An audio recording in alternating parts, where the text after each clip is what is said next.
À 7h05, la question santé d'Europe 1, Thomas Soto. On appelle ça la décision médicale partagée, le fait d'échanger pour de vrai avec son médecin. Bonjour Dr Kierzek. Bonjour Thomas. Alors nous les patients, ça nous rassure de vous donner notre avis sur nos traitements, mais vous les médecins, honnêtement, ça vous sert à quoi ? C'est pas uniquement votre avis sur les traitements. Déjà, le dialogue, l'interrogatoire, c'est la base de la relation médecin-malade. Ça nous permet d'avoir des informations et d'échanger ces informations, notamment sur ce que vous savez, les informations que vous avez pu récupérer sur Internet par exemple. Et deuxième étape clé, c'est la prise de décision.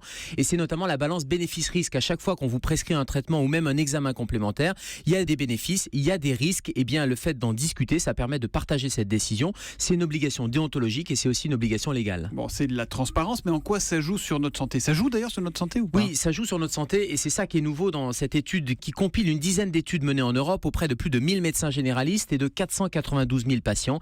Et bien, cette revue de littérature publiée en novembre permet de montrer des résultats en termes de bénéfices pour la santé.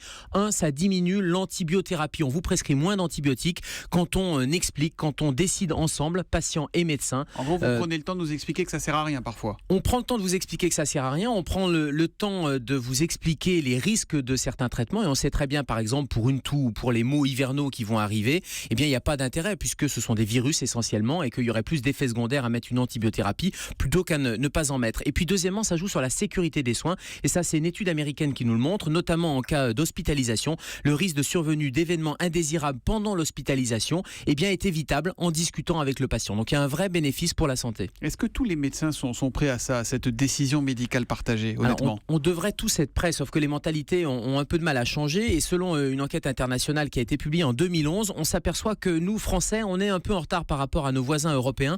80% des médecins suisses sont prêts à partager cette décision contre 37% des Français.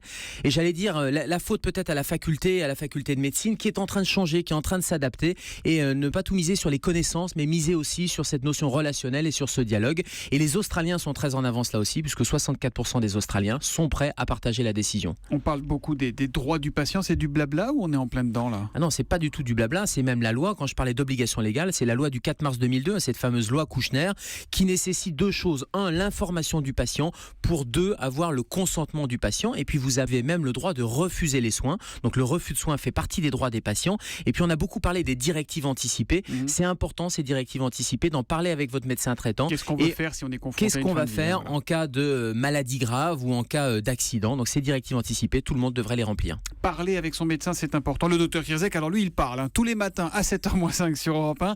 Et d'ailleurs, si vous voulez lui poser vos questions, un petit tweet avec le hashtag E1matin. À demain, Gérald. À demain, Thomas.